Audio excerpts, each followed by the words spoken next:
ఈ దిన వాగ్దానము సామెతలు 3వ అధ్యాయము 26వ వచనము.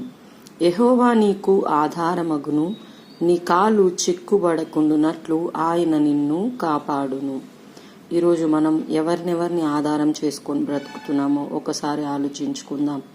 దేవుడు మనకు ఆధారంగా ఉన్నప్పుడైతే మన జీవితంలో ఎలాంటి చిక్కుముళ్ళు ఉండవండి. దేవుడు మన ప్రతి పరిస్థితిని చక్కగా మార్చే దేవుడై ఉన్నాడు. మన కాలు పాపములలో, దాస్యములో, అంధకారంలో వేటిలో చిక్కుబడకుండా ఆయన ప్రతి నిత్యము మనల్ని కాపాడే దేవుడుగా ఉన్నాడు. ఈరోజు మనల్ని మనం ప్రశ్నించుకుందాం. మనం ఎవరిని ఆధారం చేసుకుని ఉన్నాం? మన తల్లిదండ్రులన, స్నేహితులన, గురువులన, లేకపోతే పెద్దలన, రాజకీయ నాయకులన, ఎవరిని ఆధారం చేసుకొని బ్రతుకుతున్నామో ఒకసారి ఆలోచించండి. నాకైతే నా దేవుడే ఆధారము. ఈ వాక్యమును దేవుడు ఈరోజు ఆశీర్వదించి మీ అందరి జీవితంలో నెరవేర్చునుగా.